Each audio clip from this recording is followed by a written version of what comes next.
Good evening students. आज हमारा जो सब्जेक्ट है, हमारी जो क्लास है वो है अकाउंटिंग फॉर मैनेजर्स की। आज हम स्टार्ट कर रहे हैं नई unit 5, costing for decision making. Right, costing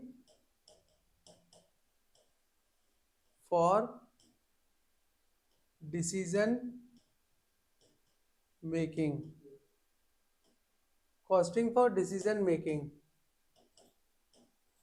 right, costing for decision making. Costing for decision making का मतलब क्या है? जैसे कि हमको सेंटेंस से पता चल रहा है कि हमें लागत के बारे में कोई निर्णय लेना है। ठीक है, हमें लागत के बारे में कोई निर्णय लेना है तो हमारे निर्णय लेने का कोई ना कोई बेस होना चाहिए। ठीक है, जैसे मान लो फॉर एन एग्जाम्पल, मुझे भोपाल से इंदौर जाना है, तो मैं भोपाल से इंदौर फ्लाइट से भी जा सकता हूँ, ट्रेन से भी जा सकता हूँ, बस से भी जा सकता हूँ, या अपनी कार से भी जा सकता हूँ। तो मैंने उसमें बेस क्या बनाया? मैंने उसका बेस बनाया कॉस्टिंग। जिसकी भी कॉस्ट कम होगी मैं उस ट्रांसपोर्ट को यूज करूंगा। वैसे ही कंपनीज में, इंडस्ट्रीज में, मैन्युफैक्चरिंग यूनिट में जो मैनेजर होता है उसके पास निर्णय लेने की क्षमता के साथ साथ उसके पास निर्णय लेने का आधार भी होना चाहिए। तो उस आधार को जिस पे वो निर्णय अपने स्थापित कर सके, उसके बारे में हम पढ़ेंगे कि वो कौन कौन से निर्णय होते हैं, वो कौन कौन सी कॉस्टिंग होती हैं, जिन कॉस्टिंग को लेकर वो निर्णय ले सकता है कि उसको कॉस्टिंग मैन्युफैक्चरिंग प्लांट में या प्रोडक्शन प्लांट में किस हिसाब से कॉस्टिंग करनी है। तो पहला आता है फ्यूचर कॉस्ट। पहला है future future cost. Future cost, ठीक है। फ्यूचर कॉस्ट का क्या मतलब होता है? Expected to happen. फ्यूचर का मतलब होता है एक्सपेक्टेड टू हैपन। ठीक है, आने वाले समय में, भविष्य में होने की संभावना कितनी है, तो उसको हम कहेंगे फ्यूचर टू हैपन। ठीक है, एक्सपेक्टेड टू हैपन। तो एक्सपेक्टेड टू हैपन का मतलब ये है कि मैनेजर ये डिसीजन लेता है कि आने वाले समय में उसकी कॉस्ट बढ़ने वाली है वेजेस को लेकर या रॉ मटेरियल को लेकर। ठीक है, तो वो अपने निर्णय को किसके ऊपर बेस करेगा? वो अपने निर्णय को भविष्य काल में आने वाली चुनौतियों को देखते हुए वो अपने निर्णय पर अडिग होगा। ठीक है, तो इसको हम कहते हैं स्टूडेंट फ्यूचर कॉस्ट। ठीक है, expected to happen in future. दूसरा आता है computed under different concept. Computed computed under different computed under different cost. ठीक है, computed under different cost. Computed under different cost का है विभिन्न अवधारणाओं के अंतर्गत गणना। मतलब इसका मतलब ये है कि वो क्या करेगा? विभिन्न गणनाएं करेगा। गणनाएं कैसे करेगा? मतलब वो किसी चीज को ऐड करेगा, डिलीट करेगा। ठीक है, मैनेजर वो सोचेगा, घटाएगा, बढ़ाएगा। वो अपने आप से डिसीजन उसके ऊपर आधारित करेगा कि वो अपने निर्णय पे तब पहुंचेगा उसके ऊपर। तीसरा आता है differential cost. Differential cost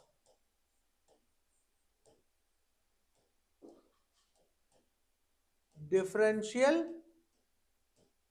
cost differential cost क्या होती है? राइट, डिफरेंशियल कॉस्ट का मतलब होता है कि for different between alternatives.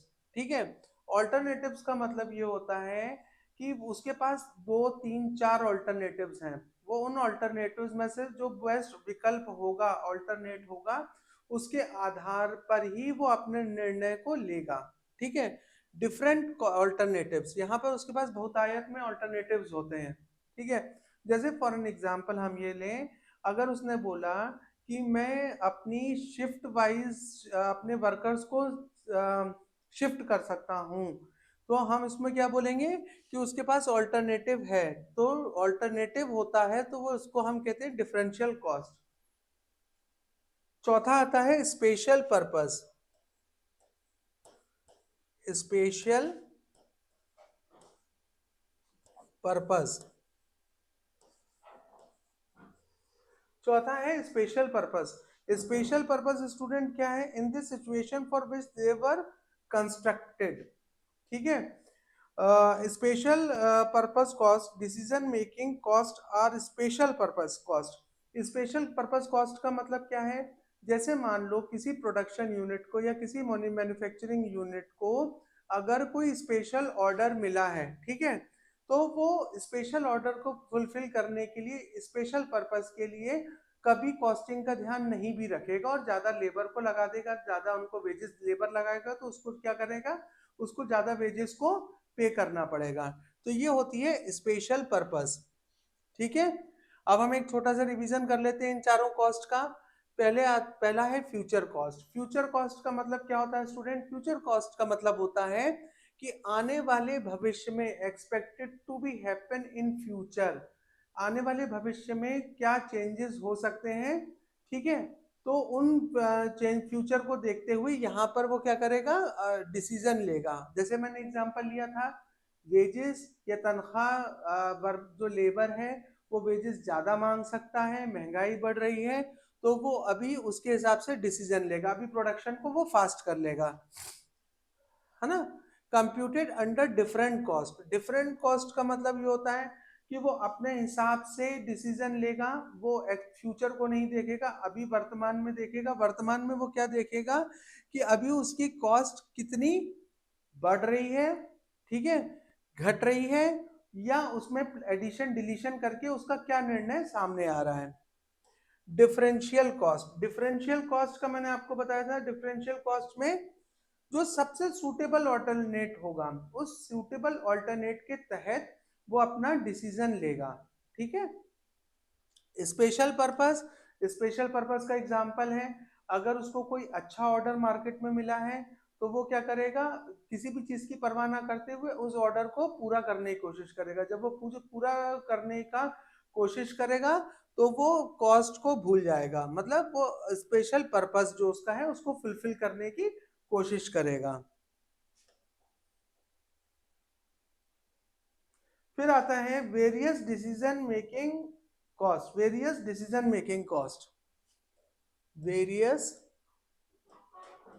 Various decision various decision making cost. Various decision making cost, हमने मैनेजमेंट में क्या पढ़ा, एक मैनेजर को अपने बहुत सारे डिसीजंस लेने पड़ते हैं, ठीक है। उन मैनेजर्स वो मैनेजर को डिसीजंस लेने के लिए क्या करना होता है कि उसमें से चूज करना पड़ता है कि जैसे हमने पहला पॉइंट लिया, relevant and irrelevant cost. Relevant and irrelevant cost. Irrelevant cost, ठीक है।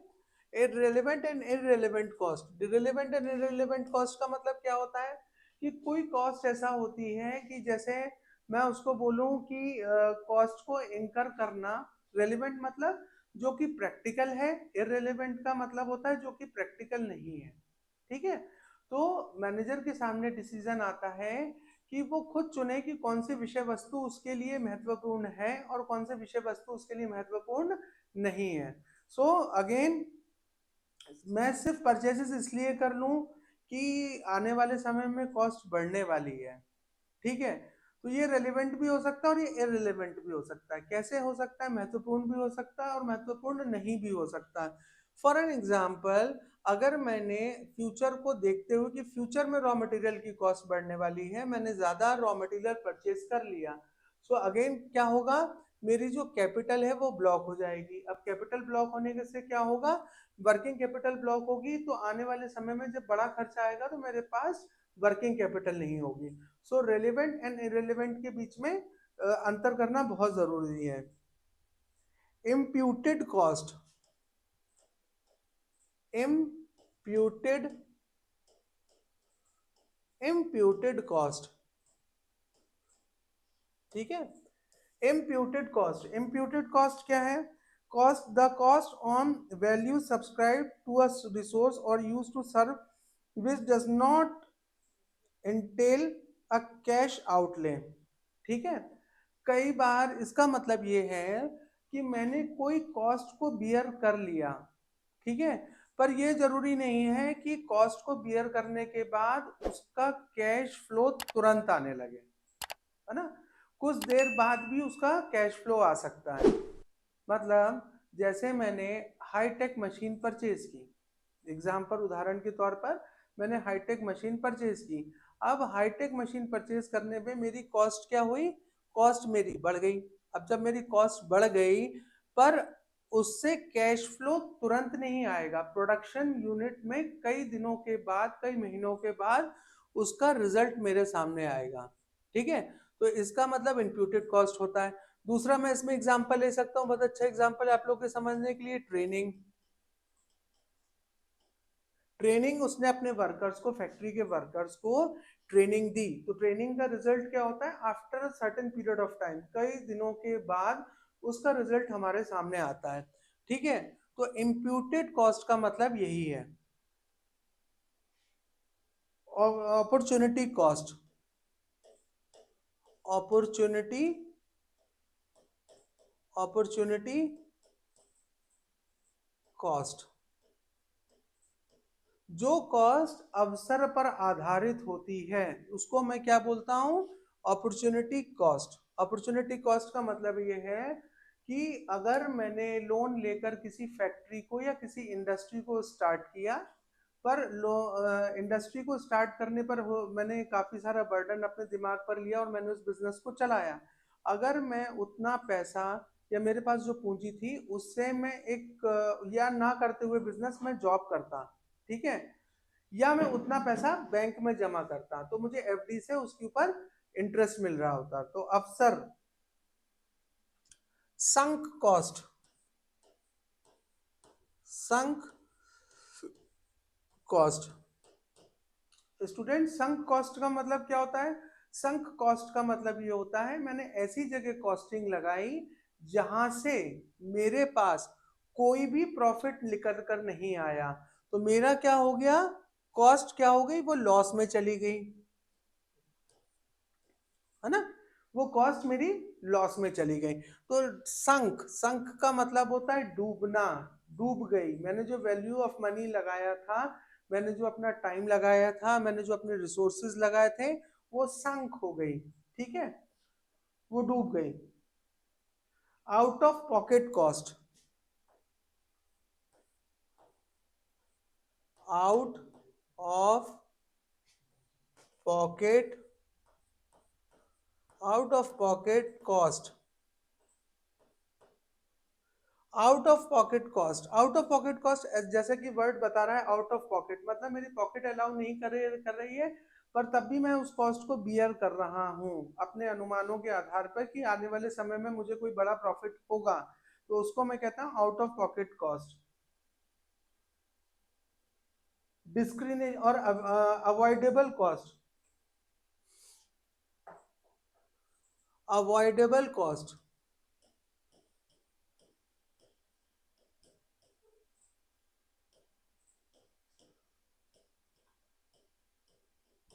अवॉइडेबल कॉस्ट, अवॉइडेबल कॉस्ट का मतलब क्या होता है, अवॉइडेबल कॉस्ट का मतलब ये होता है कि मैं उस कॉस्ट को अगर अवॉइड भी कर दूं, ठीक है, तो मेरे प्रोडक्शन पे कोई असर नहीं पड़ेगा। तो मैनेजर के लिए ऐसी कॉस्ट कौन सी कॉस्ट होगी, जैसे मैंने बोला कि फैक्ट्रीज में सारे कैमरेज जो हैं वो आउटडेटेड आउटडेटेड हो गए हैं और मैं नए कैमरेज को इंस्टॉल कर रहा हूँ, ठीक है, तो वो अवॉइडेबल कॉस्ट है। मतलब कैमरा लगाना और प्रोडक्शन का अगर देखा जाए तो कोई भी डायरेक्ट रिलेशनशिप प्रोडक्टिविटी का कैमरे के ऊपर नहीं होता है, ठीक है। सो अवॉइडेबल कॉस्ट, जिसको मैं अवॉइड कर सकूं वो अवॉइडेबल कॉस्ट होती है। अब आता है process of decision making, process, process of decision, process of decision making,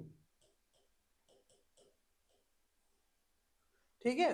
अब process of decision making, process of decision making का मतलब क्या है, कि मैनेजर को अभी हमने जितनी भी कॉस्ट पढ़ी, ठीक है, उसमें से कोई ना कोई कॉस्टिंग मेथड को तो उसको सिलेक्ट करना पड़ेगा निर्णय लेने के लिए।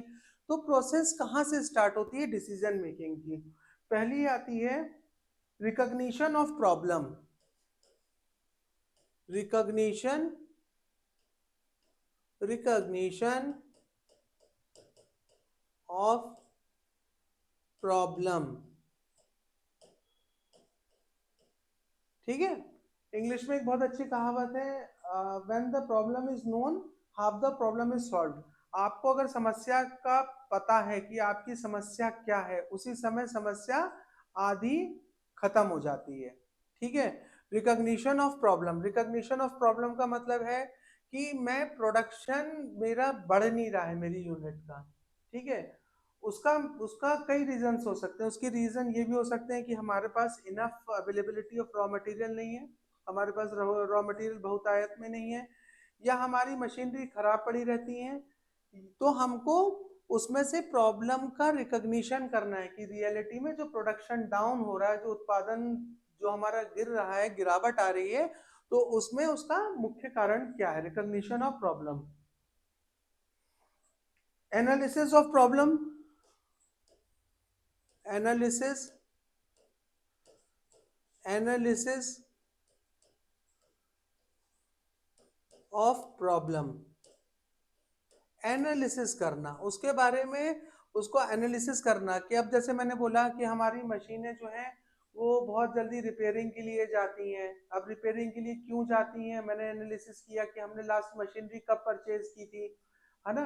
अब रॉ मटेरियल क्वालिटी किस तरह से आ रहा है, मैं उसके अंदर रॉ मटेरियल का इनपुट दे रहा हूँ, तो इनपुट होने के बाद भी हमारा प्रोडक्शन क्यों नहीं बढ़ पा रहा है। तो एनालिसिस ऑफ प्रॉब्लम, ठीक है।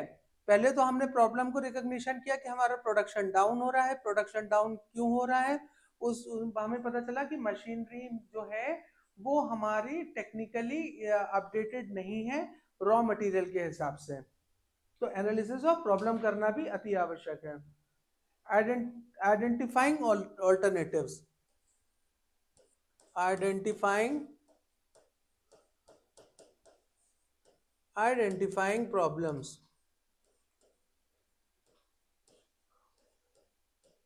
ठीक है। आइडेंटिफाइंग प्रॉब्लम्स, आइडेंटिफाई प्रॉब्लम करना।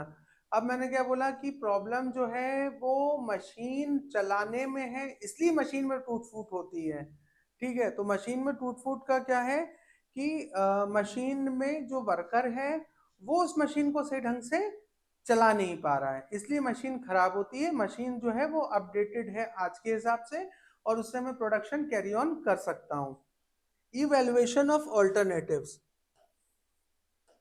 इवैल्यूएशन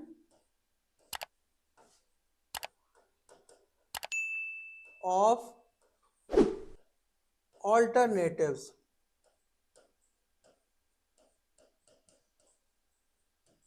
ठीक है। ऑल्टरनेटिव्स, किसी भी प्रॉब्लम के बहुत सारे ऑल्टरनेट होते हैं, है ना। तो उन ऑल्टरनेट में से बेस्ट ऑल्टरनेट मेरे पास क्या है। जैसे मैंने एग्जांपल लिया था, क्लास मेरी शुरू हुई थी तो मैंने क्या एग्जांपल लिया था कि मुझे भोपाल टू इंदौर ट्रेवल करना है, तो मेरे पास बहुत सारे ऑल्टरनेट्स हैं, ठीक है। उन ऑल्टरनेट्स को मैं इवेल्युएट करूंगा टाइम के बेस पे, मनी के बेस पे, ठीक है। तो वो होता है हमारा ऑल्टरनेटिव्स को इवेल्युएट करना। Selection for the best alternative, पांचवा पॉइंट है selection, selection of alternative, alternative, selection of alternative, selection करना, ठीक है। उनमें से मैंने सिलेक्ट करूंगा कि मैं फिर क्या क्या मैंने सिलेक्ट करा कि मेरी इकोनॉमी इतनी है और मुझे उस इकोनॉमी के अंदर ट्रेवल करना है, और ये सूटेबल टाइम पर वो ट्रांसपोर्ट अवेलेबल है क्या। तो मैंने क्या करा, उसमें से सिलेक्शन ऑफ ऑल्टरनेट करा। फिर क्या करूंगा मैं, उसको इंप्लीमेंट करूंगा, इम्प्लीमेंटेशन, इम्प्लीमेंटेशन करूंगा, उसको अप्लाई करूंगा। अप्लाई करने के बाद मैं देखूंगा appraisal and result, appraisal, appraisal and result. Appraisal and result. Appraisal and result का मतलब क्या है कि जैसे मैं पिछली बार ट्रेन से गया था, इस बार मैं बस से गया हूँ, ठीक है, मैंने बस सिलेक्ट करी है, तो मैं अप्रेजल देखूंगा मेरा कितना टाइम बचा, मेरी कितनी कॉस्टिंग बची। कॉस्टिंग में तो खैर ट्रेन ही बेस्ट होगी, बट अगेन मेरे जो पैरामीटर्स होंगे उसके ऊपर मैं अप्रेजल करूंगा, मतलब उसको जांचूंगा परखूंगा कि मैंने जो अल्टरनेट चूज किया था उसमें से वो अल्टरनेट कौन सा बेस्ट है। तो अप्रेजल एंड रिजल्ट। तो हमने क्या देखा, हमने देखा आज क्लास में कि कितनी तरह की निर्णायक कॉस्ट लागत कौन सी होती है, निर्णायक लागत के आधार क्या होते हैं, ठीक है।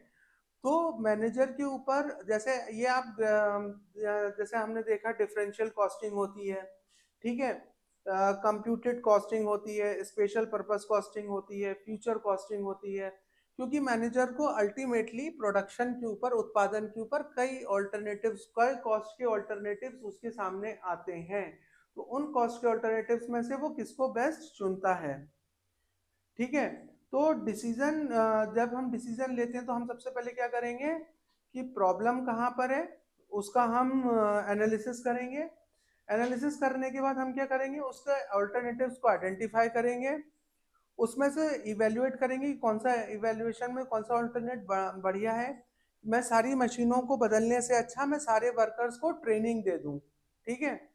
सो स्टूडेंट, आज का हमारा टॉपिक यहीं पर एंड अप होता है, कल हम यूनिट 5 का कोई नया टॉपिक करेंगे। Thank you student for today's topic covered by me. We will come tomorrow with some other new topic.